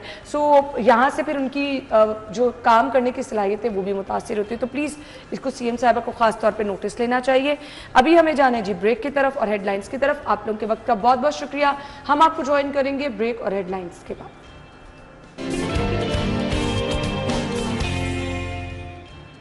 Welcome back once again. Programme के हिस्से में जी हम बात करने वाले हैं जी शजरकारी के हवाले से। वो जी इसकी अहमियत क्या है आप सभी लोग बहुत बेहतर तरीके से जानते हैं, लेकिन हमारे यहाँ कुछ उल्टा ही ट्रेंड चल रहा है। दरख्त काटे जा रहे हैं, माहौल को आलूदा किया जा रहा है, जिसके नताइज हम भुगतते भी हैं, वो स्मॉग की सूरत में हो। अभी थोड़ा सा वेदर चेंज होगा तो आप देख लीजिएगा कि ये खतरात हमारे ऊपर मंडलाने लग जाएंगे। शजरकारी की अहमियत क्या है, ये हमारे लिए कितनी ज़रूरी है, माहौल को बचाने के लिए कितनी ज़रूरी है, हम भी जानते हैं, आप भी जानते हैं, माहिरीन आपको टाइम टू टाइम बताते भी रहते हैं। बावजूद इसके अगर हम अपने शहर में देखें, अपने गिरदोनवा में देखें, अपने घरों के इर्द गिर्द देखें, तो आपको दरख्त जो कि हमारे बचपन में नज़र आते थे वो बहुत ही कम नज़र आना शुरू हो गए। वो चरिंद परिंद जिनकी आवाज़ें हमें सुनने को कानों में मिलती थी, अब तो बिल्कुल भी नहीं। ना दरख्त होंगे तो ना ये चरिंद परिंद नज़र आएंगे। बड़े खूबसूरत परिंदे आपको किस टाइम पे नज़र आते थे, अब तो पॉसिबल ही नहीं है। कभी आप किसी बाग में चले जाएं, मीनार पाकिस्तान चले जाएं, या फिर ये जिलानी पार्क चले जाएं, वहाँ पर आप बैठेंगे तो शायद आपको कोई इक्का दुक्का वैसे परिंदे नज़र आएँ जिनका मैं जिक्र कर रही हूँ। बट शहर में अब आप कहें तो आपको कहीं नज़र नहीं आते हैं। वजूहात क्या है कि आपका शहर बढ़ता गया, फैलता गया, आबादियाँ बढ़ती गईं, घर बनते गए, और किसी ने इस तरफ तवज्जो नहीं दी कि आबादी के इस फैलाव के साथ साथ आपको जिस आबो हवा में सांस लेना है उसका साफ़ होना भी बहुत ज़रूरी है। बट रूडा इस रिस्पॉन्सिबिलिटी को बहुत अच्छे तरीके से निभा रहा है। टाइम टू टाइम बहुत ज़बरदस्त कैंपेन शुरू की जाती हैं, दरख्त लगाए जाते हैं, शजरकारी मुहिम के हवाले से जो है वो लोगों को बताया जाता है। तो ये एक अहम हिस्सा मेरे ख्याल से हमारे अपने शहर लाहौर में भी ये प्रैक्टिस होनी चाहिए, हमें अपने तौर पर ये करनी चाहिए। हमारी मेहमान जो हमारे साथ मौजूद हैं मैं उनका तारुफ कराना चाहूँगी जी। तर्जुमान इन्वायरमेंट डायरेक्टोरेट रूडा है नादिया ताहिर साहिबा, उन्होंने हमें ज्वाइन किया है। अस्सलाम वालेकुम नादिया। नादिया साहिबा, आपकी काविश को तो हम सराहेंगे, आप हमेशा से बड़ी एक्टिव रहती हैं, उस तरफ भी मैं आऊँगी। थोड़ा सी बता दें हमारे माहौल का साफ होना ज़रूरी किस कदर है, हम क्यों इसको भूलते चले जा रहे हैं? देखिए, माहौल है तो इंसान है, सही बात है, और अगर माहौल में आपके लिए जो बेसिक इंग्रेडिएंट्स हैं वो डिस्टर्ब हो जाएंगे तो आप डिस्टर्ब हो जाएंगे, आपकी हेल्थ डिस्टर्ब हो जाएगी। सो उसको मेंटेन करने के लिए ज़रूरी है, और फिर आपकी हेल्थ उसके साथ जुड़ी हुई है। तो नेचर और आप दोनों साथ नेचर वैसे आपको बड़ा खूबसूरत, आप कभी किसी पार्क में जाएं शाम के टाइम, बिल्कुल मॉर्निंग वॉक के लिए जाएं, कितना खूबसूरत एहसास होता है, और आपको कुछ खर्चना भी नहीं पड़ता। सही कह रही हैं, you have no expenditure on it. आपको सिर्फ एक रिफ्रेशमेंट चाहिए, चाहे आप शाम को चले जाएं, चाहे आप सुबह में चले जाएं। सो आपका एक इंटीग्रेशन रहता है अपने एनवायरनमेंट के साथ, एक नेचर के साथ, चीज़ों के साथ। सो अगर हम उसकी डिटेरियोरेशन की बात करें तो वो इसलिए है कि जब हम अपने कोई कंस्ट्रक्शन वगैरह करते हैं और उसके साथ हम उसको इंटीग्रेट नहीं करते, क्योंकि हमारा जो प्लांटेशन प्लान है वो उसमें शामिल नहीं होता। कुछ इदारों में हो जाता है, कुछ इदारों में नहीं होता। रूडा के प्रोजेक्ट्स इस तरह के हैं कि उनमें बाकायदा उसके लिए स्पेशल कॉस्ट रखी जाती है प्लांटेशन के लिए, और उन प्रोजेक्ट्स के ऊपर या तो उन प्रोजेक्ट्स के ऊपर बहुत ज़्यादा पैसे लगते हैं, नहीं, बहुत लंबी प्लानिंग की जरूरत होती है। मैं थोड़ा सा कंपैरिजन कर रही हूं, ये बस एक आपके अंदर एक पैशन होना चाहिए, हाँ, कि उसके साथ आपको लेके चलना है, कि आपने अपने एनवायरनमेंट के लिए कुछ करना है।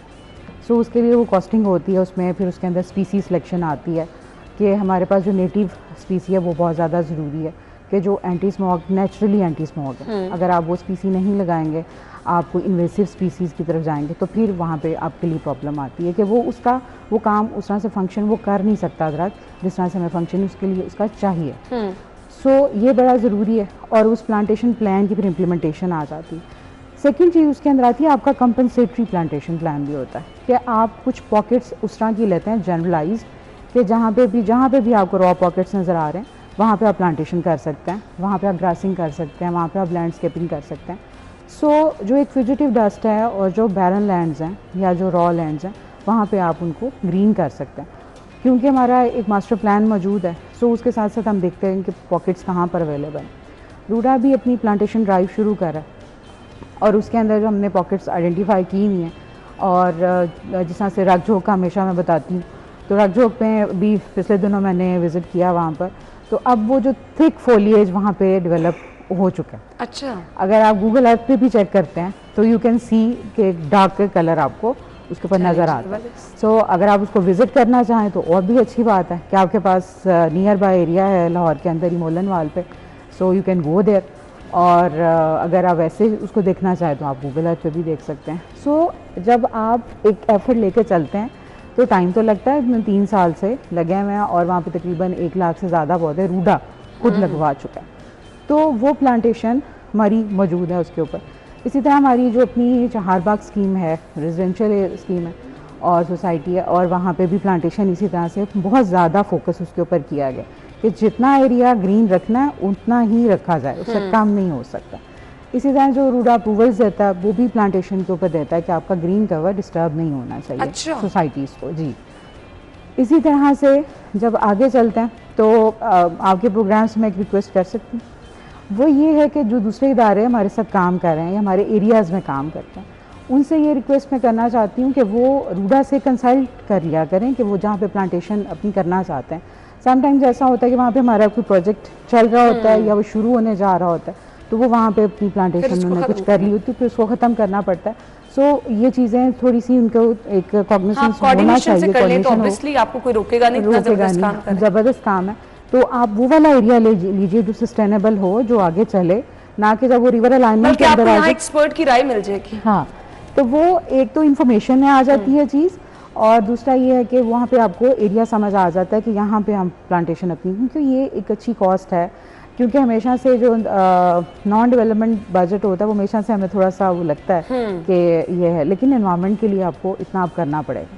तो वो इदारे रूडा के साथ अपनी कोऑर्डिनेशन रख सकते हैं कि वो ये पूछ सकते हैं कि यहाँ पे आपका कोई प्रोजेक्ट है या रिवर अलाइनमेंट है, तो they can consult, they can check, और फिर वो अपना कोई भी जो प्लांटेशन का काम है वो वहाँ पे कर सकते हैं। ठीक हो गया।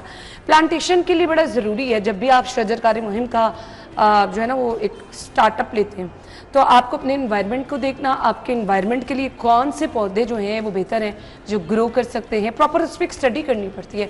तो क्या ये काम कंप्लीट करके देखिए, उसके ऊपर पहले से कुछ नॉलेज भी है, जाहिर बात है, इतना आपका लिटरेचर मौजूद है, उसके ऊपर प्लांट्स हैं वहाँ पर, सो उन्हीं के मुताबिक ही हमने सिलेक्शन ऑफ प्लांट्स रखनी होती है। अगर हम वो वाले प्लांट्स नहीं रखते तो हमें, क्योंकि जो हमारा एक आबो हवा है, एक हमारा एटमॉस्फेयर है, उसके अंदर यह कि जितनी ह्यूमिडिटी है, जितना हमारा एक हाइड्रोलॉजिकल साइकिल है, वो प्लांट्स उन्हीं के साथ टेम हुए होते हैं।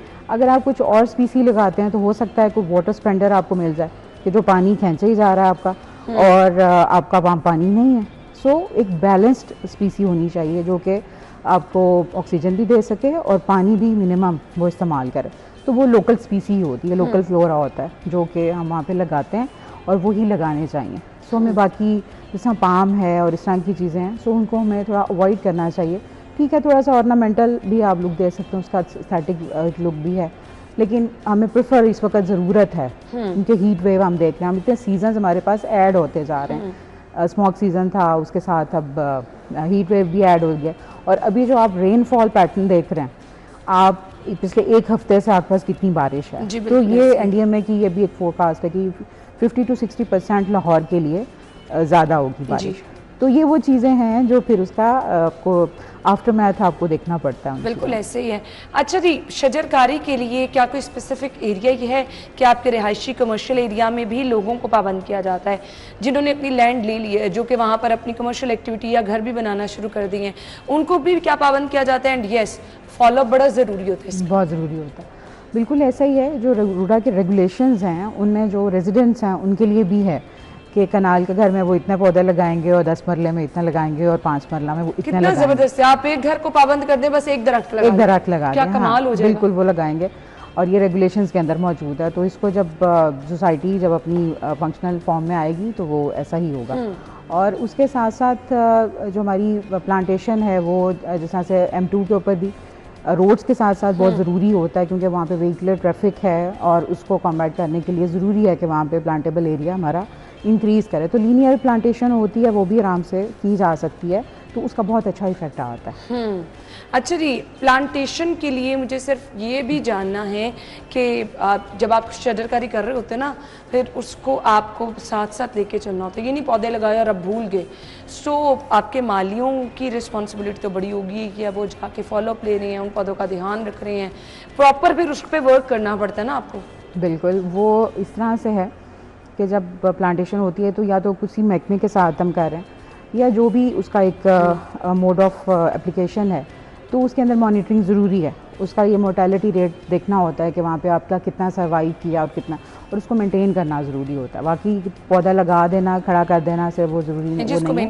तो क्या इसका फ़ायदा उस इलाके तक महदूद रहता है? सिर्फ लोकलाइज्ड इम्पैक्ट तो पहले है, जाहिर बात है, एक आपको वो मिलता है कि जहाँ पे आपको ट्रैफिक बहुत ज़्यादा है वहाँ पे अगर अच्छी प्लांटेशन हो जाएगी तो वो उसको कॉम्पनसेट करेगी, बट उसका ओवरऑल इम्पैक्ट भी फिर इंक्रीज करता है, उसका ये दायरा कार उसका फिर बढ़ता है। इस तरह से हम कह सकते हैं। अच्छा, हमने रूडा का ये भी सुने कि हर सोसाइटी में बच्चों के लिए पार्क भी होंगे, पब्लिक पार्क भी होंगे, आपका वॉक के लिए जॉगिंग एरिया वगैरह भी बनाया जाएगा। तो जहाँ जहाँ ये सब चीज़ें होंगी ऑब्वियसली वहाँ वहाँ प्लांटेशन होगी। तो मैक्सिमम मेरे ख्याल से आप लोग इस तरफ तवज्जो दे रहे हैं। बिल्कुल, ये पार्क्स भी मौजूद होंगे और उसके साथ साथ हमारा ग्रीन बेल्ट्स। अब ग्रीन बेल्ट्स के अंदर एक और इम्पॉर्टेंट चीज़ ये है कि जो सरफेस रन ऑफ है या जो स्टॉर्म वाटर रन ऑफ है या जो आपका रेन वाटर है, उसके लिए ये है कि वो ग्रीन बेल्ट थोड़ा डीपन होनी चाहिए, सो दैट कि जब बारिश हो तो वो फिल अप हो जाए और वो एक सोर्स ऑफ रिचार्ज, हाँ, सोर्स ऑफ रिचार्ज वो वहाँ पे बन जाता है। नहर के साथ भी अगर आप देखते हैं तो वो थोड़ा क्योंकि डीप है तो वहाँ पे पानी सारा वहाँ पे एक्यूमुलेट हो जाता है, तो वो बड़ा हेल्पफुल होता है कि वो वाटर रिचार्ज करता है और वो चीज़ें उसके लिए वो बड़ी सपोर्टिव रहती है इकोसिस्टम उसको बनाने के लिए। कुछ चीज़ें होती हैं वो लाजम मलजूम होती हैं। तामीर तरक्की का काम तो आप बहुत तेज़ी से कर रहे हैं, तो जो चीज़ें जिनको आप बिल्कुल नहीं छोड़े, क्या ये शजरकारी, पौधे लगाना, दरख्त लगाना, ये साथ साथ चलता रहेगा पैरेलल के कहीं कहीं पे पैचेस में कर रहे हैं और फिर इसको बाद में कंप्लीट? साथ साथ तो चल ही रहा है, बल्कि शुरू ही प्लांटेशन प्रोजेक्ट था पहला, जो रगझोक का प्रोजेक्ट था, वो रूडा का पहला प्रोजेक्ट था। तो वो चीज़ें तो साथ साथ उसके चलेंगी और उसके अंदर इम्प्रूवमेंट ही आती जाएगी। जिस तरह से क्योंकि अब वो ये चीज़ नहीं है कि बस आप दरख्त काट लें और बस, और बड़ा मिनिमाइज इम्पैक्ट हमने रखा है कि जहाँ पे दरख्त होता है उसको अवॉइड करते हैं कि थोड़ा सा रास्ता चेंज कर लें।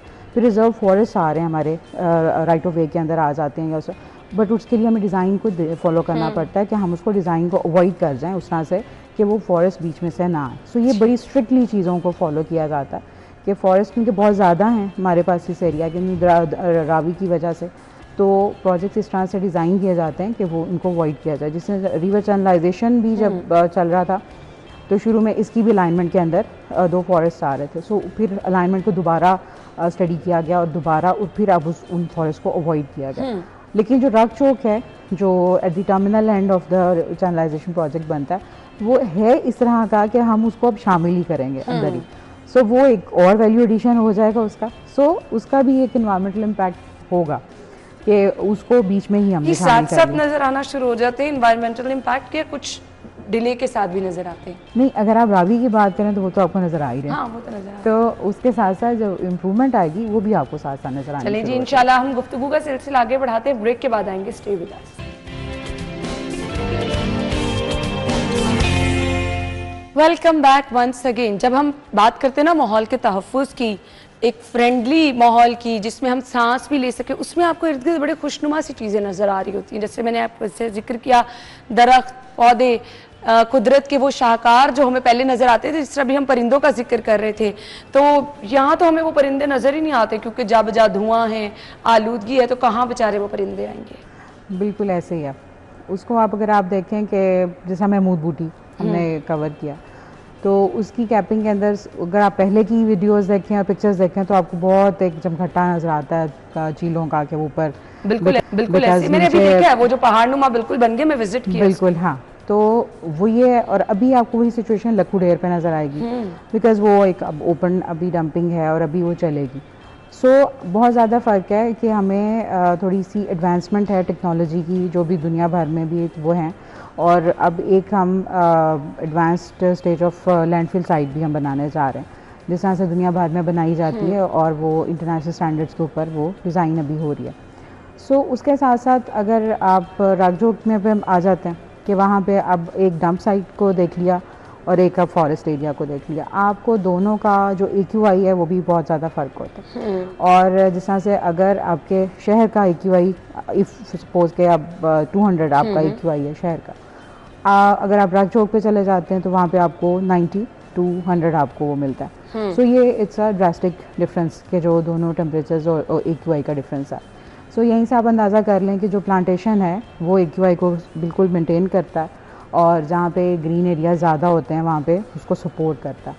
तो जो यहाँ पे अब एक पार्क बनेगा और उसके साथ जो 5 मेगावाट का सोलर पार्क भी है वो भी बनेगा। सो वो चीज़ें और बेहतर होंगी उस एरिया की, जहाँ से कोई कभी पेडिस्ट्रियन बेचारा गुजर नहीं सकता, वहाँ से कोई ट्रैवलर बेचारा अपने मुंह को शायद कवर किए बगैर गुजर नहीं सकता था, अब बड़े अच्छे तरीके से वो गुजर रहे हैं। और जो रेजिडेंट्स हैं वहाँ से हमें बहुत अच्छा फीडबैक आया, वो बड़े खुश हैं लोग कि इस एरिया को आपने कवर किया और अभी फर्दर उसकी कोऑपरेट करते हैं, खुद आगे बढ़ के प्लांटेशन में वो हिस्सा देती है।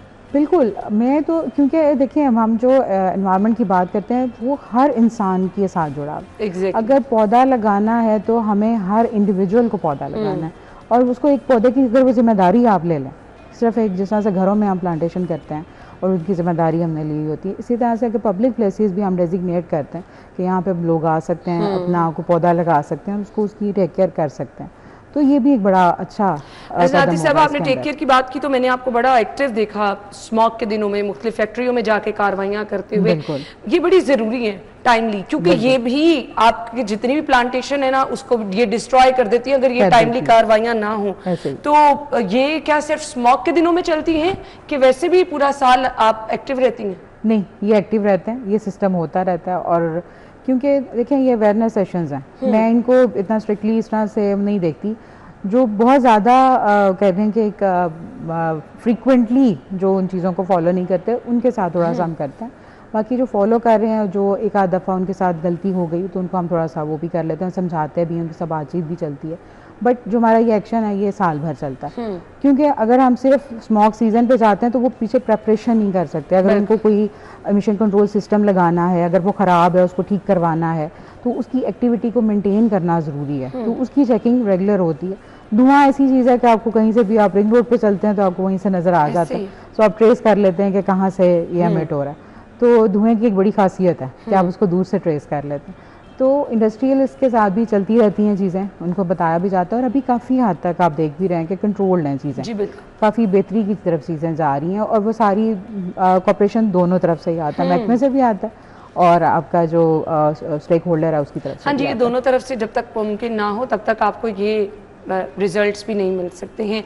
ग्रीन बेल्ट्स मेरे ख्याल से हमारे पास ब्लेसिंग है। हम वाटर लेवल को भी मेंटेन कर सकते हैं, हम अपने शहर की खूबसूरती में भी इजाफा कर सकते हैं। रोड साइड पर अगर आप अच्छी सी प्लांटेशन कर दें तो मेरे ख्याल से ना सिर्फ वो खूबसूरती आपके माहौल की बेहतरी के लिए। सो रूडा की प्लानिंग में ये सब चीज़ें शामिल हैं कि आपने green belts and yes road side आप जाएं, अब नहर पे सफ़र करें तो आपको एक अलहदा से इन्वायरमेंट लगता है, शहर की दूसरी मुल्तान रोड पे चले जाएं आपको वो नज़ारे नहीं नज़र आते हैं। तो मेरे ख्याल से ये बड़ी लाजमो मलजूम चीज़ है। बिल्कुल ऐसे ही है। और आप जब AQI देखते हैं, अगर आप एरिया वाइज चेक करें तो जाहिर बात है जो कंजेस्टेड एरियाज़ हैं जहाँ पे प्लांटेशन नहीं है उनका और जहाँ पे प्लांटेशन है आपको बड़ा वाज़ेह फ़र्क नज़र आता है। एक अच्छी चीज़ ये है कि अगर आप इसको मज़ीद डीपली आप इसको अगर मॉनिटर करना चाहें तो कुछ रिसर्चेज ये भी बताती हैं कि जहाँ पे एक सड़क है और उसके ऊपर एक शेडी पार्ट है और एक आपका जो ब्लैक टॉप है वो वैसे ही है जिसके ऊपर सूरज आ रहा है, और वो आपको उन दो का भी टेम्परेचर डिफरेंट वहीं पे मॉनिटर होता है। तो शेड का इतना ज़्यादा इम्पेक्ट है। और अगर हम शेडी ट्रीज़ लगाते हैं तो वो जैसे पुराने वक्तों में जब अगर आप मुग़ल इरा की अगर बात कर लें तो वहाँ पे प्लांट्स लगाए जाते थे कि मुसाफिर जो गुजरते हैं वो वहाँ पे सस्ता लें, जो उनके पॉइंट्स वहाँ पर हुआ करते थे, सराय होती थी या इस तरह से होता था। तो प्लांट्स का और इंसान का बड़ा साथ है, तो वो हमेशा से शेडी एरिया की तलाश में रहता है कि मैं सफ़र में भी हूँ तो मुझे शेडी। अब हम गाड़ी अगर खड़ी करते हैं, पार्किंग नहीं है, तो हम तलाश करते हैं कोई दरख्त मिले तो उसके नीचे हम खड़ी कर सकें, सो दैट कि वो बहुत ज़्यादा हीट अप ना हो जाए। अगर आपको 6-7 घंटे के लिए उसको पार्क करना है तो you must look for some shady area कि मुझे शेड मिले। सो इनकी बड़ी अहमियत है और जो बैनियन ट्रीज़ हैं, पुराने ट्रीज़ हैं, जिनके नीचे एक पूरी कम्युनिटी डेवलप होती थी, पूरा गांव बड़ों के साथ वो उनके नीचे बैठा करता था। सो इनकी साथ बड़ी चीज़ें एसोसिएटेड हैं, बहुत हमारा कल्चर एसोसिएटेड है दरख्तों के साथ, डिफरेंट रिलीजन्स के अंदर उनके कल्चर जो है वो एसोसिएटेड है। चीजें नजर आती हैं, आपको कहीं आती नहीं है क्योंकि आपका एनवायरनमेंट उस तरह का नहीं रहा। ये हाउसिंग सोसाइटीज जो है ना, इनको काबू में करना बहुत जरूरी होता है, क्योंकि लाहौर में तो हमने ये मिसालें देखी, आपको पार्किंग एरिया दिखाया, कोई पार्किंग नहीं है, आपको कमर्शियल एक्टिविटीज जहां पर होनी चाहिए वहां पर घरेलू एक्टिविटीज चल रही हैं, घरेलू जगहों पर कमर्शियल एक्टिविटी, यानी दिखाते कुछ है होता कुछ है। अब आपकी रिस्ट्रिक्शन में जितनी भी हाउसिंग सोसाइटीज आती हैं उनको कैसे पाबंद किया जा रहा है कि भाई दो नक्शे में दिखाया जा रहा है, चाहे वो प्लांटेशन के हवाले से है, चाहे वो पार्किंग के हवाले से है, चाहे वो कमर्शियल और रिहायशी एरिया के हवाले से, उस पर किस तरह इम्प्लीमेंट कराया जाता है? हमारी इन्फोर्समेंट टीम्स भी बनी हुई हैं और पूरा जो हमारा एक मास्टर प्लान है उसके तहत जो जैसे प्रोजेक्ट्स चल रहे हैं उनके, जैसे मैंने बताया, तो वो उसको इन्फोर्स कराती हैं। अगर कोई लीगल कंस्ट्रक्शन बीच में आती है तो उसको नोटिस किया जाता है और उनको बताया जाता है। सो समटाइम्स वो रिमूव कर लेते हैं और अपनी चीज़ों को रिप्लेस भी कर लेते हैं। तो अगर नहीं करते फिर उसमें डिमोलिशिंग का भी एक फैक्टर आ जाता है। सो सारी स्टेजेस उसके अंदर मौजूद हैं कि आपके साथ अगर स्टेक होल्डर कितना कोऑपरेटिव और कितनी वो चीज़ की समझ रख के वो चलता है। सो आई वुड सजेस्ट कि जो भी अगर कोई कंस्ट्रक्शन करना चाहता है तो वो इदारे से रब्ता करे और इदारे से अपनी मालूमात पहले हासिल करे कि यहाँ पे कोई और प्रोजेक्ट रूडा का तो नहीं बन रहा, क्योंकि ये एक नया सेटअप है और लोगों को समझने में भी अभी थोड़ा टाइम मज़ीद भी लगेगा। तो बेहतर यही है कि जो उनके SOPs हैं वो उनको फॉलो करते हुए अपनी जो इन्वेस्टमेंट है, आप इतनी बड़ी इन्वेस्टमेंट लेकर आते हैं एक जगह के लिए, तो आप पहले पूरी महकमाना जो कार्रवाई है उसको पूरा करें, सो दैट के कल को आपको उतनी मुश्किल ना उठानी पड़े। बिल्कुल, मुझे लगता है सोशल मीडिया के थ्रू ना लोगों तक ये चीज़ें पहुंचानी बहुत ज़रूरी है कि आपका माहौल कहाँ पर है, आप जिस आबो हवा में सांस ले रहे हैं वो कैसी है और प्लांटेशन उसका क्या फ़ायदा देगी। तो आप अपने सोशल मीडिया प्लेटफॉर्म पे भी ये चीज़ें लोगों के साथ शेयर करते रहते हैं। सोशल मीडिया हमारा बहुत एक्टिव है और वो गाहे इनके ऊपर चीज़ें बनाता भी रहता है और डॉक्यूमेंट्रीज भी शेयर होती रहती हैं, लोगों को जल्दी इन्फॉर्मेशन। हाँ बिल्कुल बिल्कुल, जैसे महमूद बूटी का मैंने बताया तो वो बहुत ज़्यादा उसके ऊपर काम किया हम लोगों ने और उसके साथ डॉक्यूमेंट्रीज भी बनाई और वो सोशल मीडिया पे हमारे पे पोस्ट भी हुई। सो ये कि अवेयरनेस बहुत ज़्यादा ज़रूरी है, जितना लोगों को पता चलेगा कि उनका और माहौल का किस तरह से और वो अपने माहौल को बेहतर कैसे बना सकते हैं और चीज़ों में बेहतरी आएगी। और अगर उनका नाती साहबा नए लोगों की ना तजुर्बात से, मेरे ख्याल से हमारे पास स्टूडेंट्स जो हैं उनमें बड़ी पोटेंशियल, बहुत ज़्यादा, आपको उससे भी फ़ायदा उठाना चाहिए। तो क्या तजुर्बात से भी फ़ायदा उठाने की कोशिश की जाती है? कुछ स्टूडेंट्स को इनवाइट किया जाता है, उनसे उनके आइडियाज़ लिए जाते हैं? समटाइम तो बड़े ज़बरदस्त आइडियाज़ होते हैं जी। आई वुड से कि I never say no to any student. Great. जो भी यूनिवर्सिटी मुझसे रब्ता करती है कि हमारे स्टूडेंट्स हैं, मैं कहती हूँ भेज दें। तो अभी तक बल्कि ये पिछले 3 माह में हमको 5 स्टूडेंट्स हैं जिनका थीसिस और इंटर्नशिप टाइप। अच्छा, इंटर्नशिप प्रोग्राम? हाँ, वो मैंने साथ साथ उनका काम चलाया हुआ होता है। तो बच्चे बड़े खुश होते हैं कि, और जारी बात है अगर आपने 5 स्टूडेंट्स को किया तो उनके पीछे 5 फैमिलीज हैं। तो इसी तरह से वो रेप्लिकेट करती है चीज़ कि वो बच्चों को मैं साथ साइट पे भी लेके जाती हूँ, जैसे जैसे उनको इन्फोर्समेंट एक्शन भी दिखाया, कुछ सर्वे में करवा रही थी मैंने उनको, उसमें भी मैंने उनको शामिल किया, सो दैट कि दे आर द फ्यूचर। ये आपके इदारे का बहुत बड़ा एजाज़ है अगर आप स्टूडेंट्स को इस तरह से फील्ड में लेके जा रहे हैं, उनको वो चीज़ें विजिट करा रहे हैं जो माशाल्लाह से आप किसी लेवल पे जाने के बाद देख रहे हैं। बिल्कुल, हमारे CEO बहुत अप्रिशिएट करते हैं इस चीज़ को, वो हमेशा से उनको बड़ा वो करते हैं कि स्टूडेंट्स जो आएँ और जो जितने पास जितने आते हैं तो वो उनको मैं पूरी तरह से वो हमारे अफसर होते हैं तो उनको पूरा प्रोटोकॉल मिलता है कि सारे प्रोजेक्ट्स का उनको अंदाज़ा हो और फ्यूचर उनके पास उसी में अगर फर्दर वो एक्सटेंड करना चाहें अपनी रिसर्च को, वो उसमें भी रिसर्च अपनी एक्सटेंड कर सकते हैं। चलें जी, ग्रेट। मैसेज क्या देना चाहेंगे देखने वालों को? मैसेज जिस तरह से भी मानसून चल रहा है, एक तो अपना ख्याल रखें और गैर ज़रूरी सफ़र को जो है अवॉइड अगर हो सकता है तो करिए और खंभों और इस तरह की इंस्टॉलेशन से दूर हैं, ये ज़्यादा बेहतर है। और प्लांटेशन के ऊपर ध्यान करें, अपनी जिम्मेदारी हर शहरी अगर खुद उठाएगा तो महकमे की भी जिम्मेदारी उसके साथ कम हो जाती है। बिल्कुल ऐसे ही मिलजुल कर जो है ना काम करना, ये नहीं कि सिर्फ आप काम करते जा रहे हैं तो हम ना करें, अगर आप शजरकारी कर रहे हैं तो हम दरख्त काटते चले जाएं, ऐसे तो नहीं होगा जी। हमारा शहर है, चाहे वो शहर लाहौर है, चाहे वो रावी शहर है, हमने मिलजुल कर इसको खूबसूरत बनाना है, क्योंकि हमारी आने वाली नस्लों ने इन्हीं फिजाओं में सांस लेना है। तो मिलजुल कर हमें अपने शहर को साफ सुथरा रखना होगा। Thank you so much and good luck इस कैंपेन के लिए। बहुत बहुत शुक्रिया आपके टाइम के लिए। प्रोग्राम का वक्त पहुंचा इख्तिताम को, अपना ख्याल रखिएगा, हमें इजाजत दीजिए, अल्लाह हाफिज।